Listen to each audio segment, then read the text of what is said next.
পর্দার বাহিরে তাকিয়া, পর্দা ছাড়া যদি ঘরের বাহিরে নারী যায়। প্যারা হাজিরিন, আল্লাহর হাবিব সাল্লাল্লাহু আলাইহি ওয়াসাল্লাম বলেন, নারীরা যদি পর্দাবিহীন অবস্থায় বেপর্দা হইয়া যদি তারা ঘরের বাহিরে যায়, তাহলে শয়তান তাদের দিকে উকি ঝুঁকি মারিয়া তাকায়। নারীরা পর্দা ছাড়া ঘরের বাইরে গেলে কি হয়? শয়তান তাদের দিকে উকি ঝুঁকি মারিয়া তাকায়। বর্তমান সময়ে যে ইফটিজিং হইতে আছে, পৃথিবীর বিভিন্ন দেশের মধ্যে যে ইফটিজিং হইতে আছে, নারী ধর্ষিতা হইতে আছে, লাঞ্ছিত হইতে আছে, কিসের জন্য? একমাত্র বেপরদার কারণে। প্যারা হাজিরিন, বেপরদার কারণে কি? নারীরা যখন ঘরের বাহিরে বেপরদা অবস্থায় যায়, তাহলে তাদের যে বকাটে ছেলেরা আছে, বকাটে ছেলেদের জন্য বুকের সামগ্রী হয়ে যায়। খারাপ ছেলেরা আছে না নি? নারীরা ঘরের বাহিরে পর্দাবিহীন অবস্থায় গেলে, পর্দা ছাড়া গেলে বকাটেদের বুকের সামগ্রী হয়ে যায়। খারাপ ছেলেরা আছে না, তারা উকি ঝুঁকি মারিয়া তাদের দিকে তাকাইবে, তাদের দিকে তাকাইবে। প্যারা হাজির, ইসলাম নারীকে স্বাধীন দিয়েছে, ইসলাম নারীকে ইজ্জত দিয়েছে। জাহিলিয়াত যুগে নারীদের কোনো ইজ্জত ছিল না। প্যারা হাজিরিন, জাহিলিয়াত যুগে নারীদের কোনো ইজ্জত ছিল না, তারা শুধু ভোগের সামগ্রী ছিল। আল্লাহর হাবিব সাল্লাল্লাহু আলাইহি ওয়াসাল্লাম দুনিয়াতে আগমন করলেন। দুনিয়ার মধ্যে আসে আল্লাহর হাবিব সাল্লাল্লাহু আলাইহি ওয়াসাল্লাম নারীদেরকে ইজ্জত দিলেন। নারীরা আমাদের মা হইল, নারীরা স্ত্রী হইল, নারীরা আমাদের বোন হইল। এই তিনটা সম্মান আল্লাহর হাবিব সাল্লাল্লাহু আলাইহি ওয়াসাল্লাম দুনিয়ার মধ্যে আসার পরে তাদেরকে দিয়েছেন। এর আগে কিন্তু এই সম্মান ছিল না, তারা তাদের পুরুষদের বুকে সামগ্রী ছিল।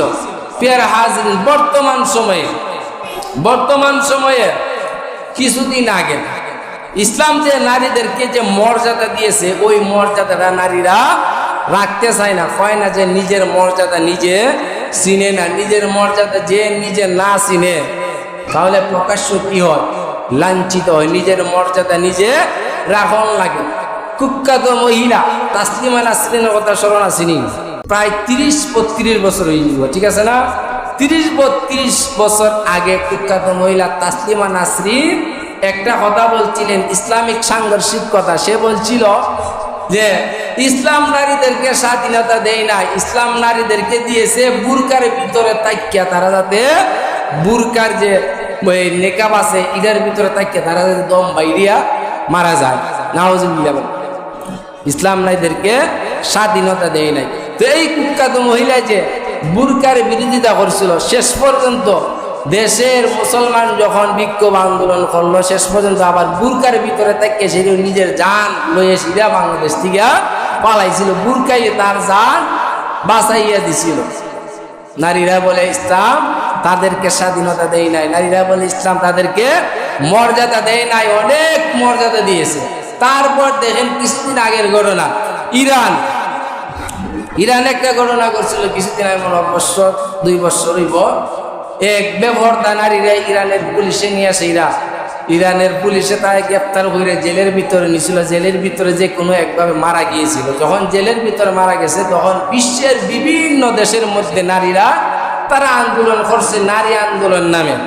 নারী আন্দোলনের নামে এমন আন্দোলন করছে, তারা বলে যে আমাদের দেহ আমাদের স্বাধীন, আমরা যেভাবে ইচ্ছা এইভাবে ঘর থেকে বাহির হইব, এবং আমাদের মনে যদি চাই আমরা পোশাক পরবো, মনে না চাইলে পোশাক পরবো না। জোরে বলুন নাউজুবিল্লাহ। এইভাবে পৃথিবীর বিভিন্ন দেশের মধ্যে আন্দোলন হয়েছিল। এমনকি ল্যাংটা হইয়া নারীরা আন্দোলনও করছিল। এটা 2 বছর আগের ঘটনা। পেয়ারা হাজির, বর্তমান সময়ে আবার বাংলাদেশের মধ্যে, এটা 10-12 দিনের ঘটনা, বর্তমান সময়ে আবার বাংলাদেশের মধ্যে আরেকদল নারী বেরিয়েছেন। নারী সংস্কারের নামে, নারী সংস্কার কমিশনের নামে আরেকটা দল বাইরেছে বর্তমানে বাংলাদেশে। তারা বাইরেছে নারীরা সংস্কার করতে। নারীরা বিল্ডিং আঁকিয়ে, বিল্ডিং পুরান হয়ে গেছে গা, এখন এদের আবার পুনর্নির্মাণ করতো।